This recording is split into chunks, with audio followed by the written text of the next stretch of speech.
Welcome to The Lead. I'm Jake Tapper. We begin today with the politics lead. President Trump today continued to belittle Russian election interference in the 2016 presidential election, as well as continued election interference in the U.S. by Russia.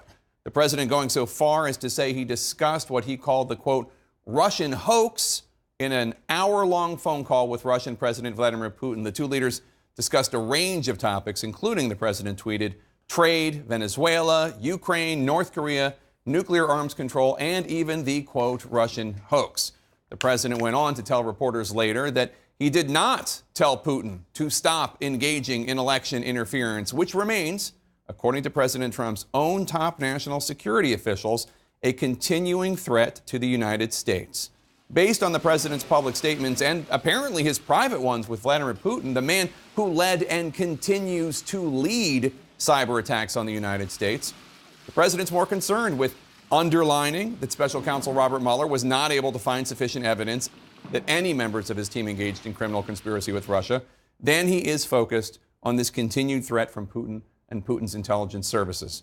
The president continues to say things about the Mueller investigation that are simply not true, such as in this tweet, quote, the Mueller report strongly stated that there was no collusion with Russia, of course, and in fact, they, the Russians, were rebuffed at every turn in attempts to gain access. It is not true that the Russians were rebuffed at every turn. It is a lie. The Mueller report details any number of instances when Russians were welcomed with open arms by members of the Trump team, including, for instance, the Russian government lawyer offering dirt on Hillary Clinton and getting a meeting at Trump Tower with the president's son, son-in-law, and campaign chairman. This all, of course, comes as Congress is investigating whether the president obstructed justice by trying to stop the FBI and Mueller investigations. As part of that, the House Judiciary Committee has subpoenaed former White House counsel Don McGahn, who told Mueller that President Trump told him to have Mueller fired. President Trump disputes that. And now the president seems to be signaling he wants McGahn to defy the subpoena. CNN's White House correspondent Abby Phillip kicks off our coverage. Did you ask him not to meddle in the next election? We didn't discuss that. President Trump today speaking with Russian President Vladimir Putin about the Mueller investigation, but he didn't bring up the report's major finding that Russia interfered in the 2016 election. Mr. President, did you address the election meddling issues that came up in the Mueller report with Mr. Putin today? We discussed it. He actually sort of smiled when he said something to the effect that it started off as a mountain and it ended up being a mouse, but he knew that because he knew there was no collusion whatsoever. So pretty much that's what it was. As I have said in the past. But that's hardly how Mueller would put it. Mueller found insufficient evidence to prove criminal conspiracy, but the investigation concluded the Russian government interfered in the 2016 presidential election in sweeping and systematic fashion to help Trump win, and that the Trump campaign expected it would benefit electorally from information stolen and released through Russian efforts. Mr. McGahn, was it a mistake? Meantime, President Trump appears ready to shut down efforts by congressional Democrats to force former White House counsel Don McGahn to testify on possible obstruction of justice, appearing to hedge a little after giving a much more definitive answer just last night on his favorite channel. So I don't think I can let him and then tell everybody else you can't, because especially him, because he was a counsel. And just yesterday, President Trump disparaged President Obama's response to Russian interference in 2016, saying that President Obama could have confronted Putin, but didn't. He said he did nothing. But that's actually not true. President Obama did directly confront Putin face-to-face in a meeting, but President Trump, in his first phone call with Putin since the Mueller report was released, appeared to not be interested in talking at all about the major finding of the Mueller report on Russian interference. Jake. All right, Abby Phillip, and Abby joins our experts here. Bill, I want to play again. Actually, this is new, I think.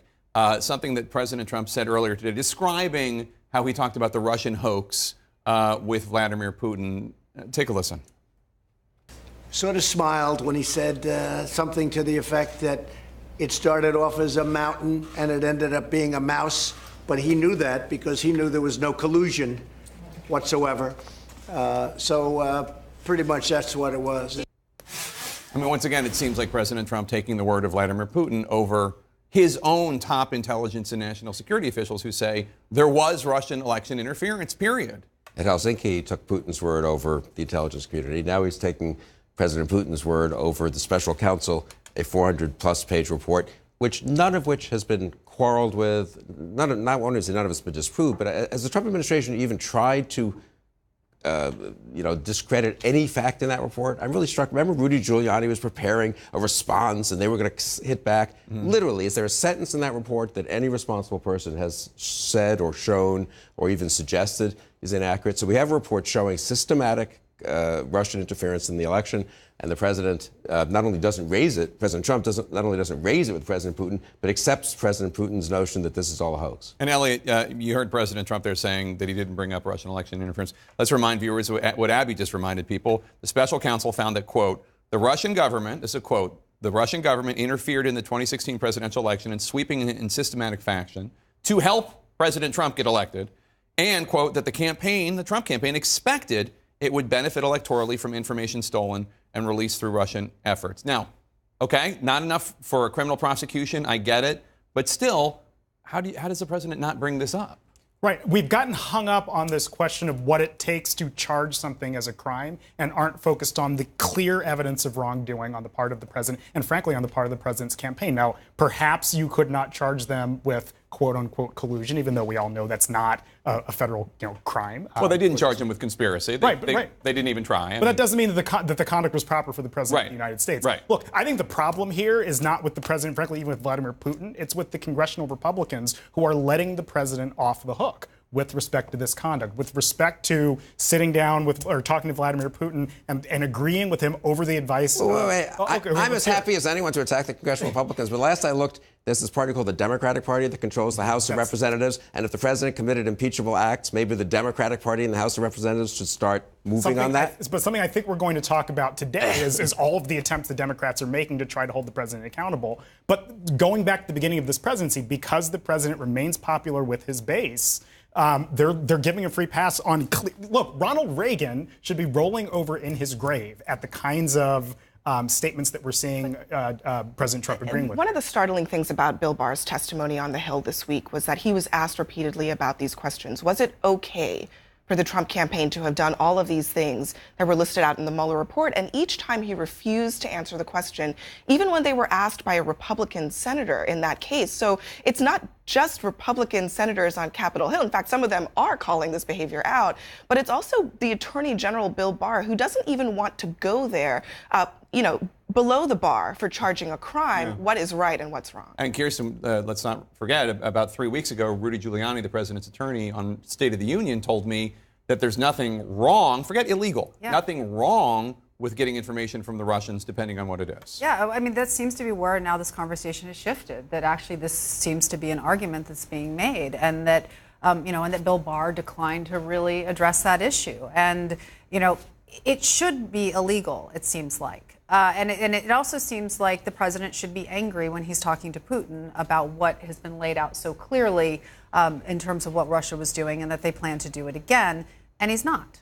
One other thing that was interesting on the call today, take a listen to the president talking about how he believes Putin on the subject of Venezuela, Putin claiming that he's not interested in interfering in Venezuela, despite everything we've heard from Secretary of State Mike Pompeo and all sorts of other U.S. officials. Take a listen.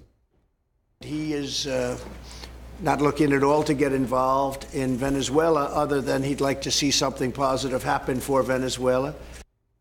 Directly contradicting statements made by Secretary of State Pompeo, National Security Advisor Bolton, who have called out Russia specifically for propping up the dictator, the socialist dictator Maduro. And we've done stories on the show about how there are Russian troops in Venezuela right now. Yeah, and I mean, Pompeo said this on this network earlier this week, that he believed that Maduro was about to leave Venezuela, but was convinced not to do it by the Russians.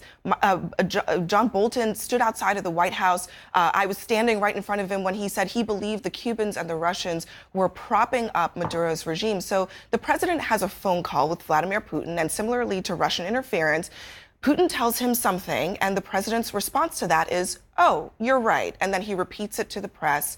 And this is now the new narrative from the administration. But it really goes against everything, the entire foreign policy strategy when it comes to Venezuela. And it'll be interesting to see how Mike Pompeo and John Bolton shift now their language around Russia's interference in Venezuela, which is a huge part of that puzzle. And Bill, just to point out, President Trump is not saying, well, this is what Putin claims. Right. He is giving Putin's point of view almost as if he is the spokesman for the Kremlin. He is not looking at all to get involved in Venezuela. There are Russian troops in Venezuela. Right. This is the president taking Putin's word on Venezuela, taking Putin's word on the interference.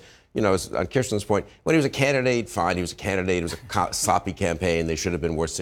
He's president now. He has different, even if they did some stuff in the campaign, as president of the United States, he has a phone conversation for an hour with the president of Russia and doesn't rebuke him for an attack on our electoral system, and then takes his word over the manifest obvious facts that Russia is in Venezuela. It's a recurring theme, and take this out of the national security context, overruling the opinions of career officials, national security officials, lawyers, the Justice Department. And facts. And facts. And just the facts on the ground as we're witnessing them ourselves.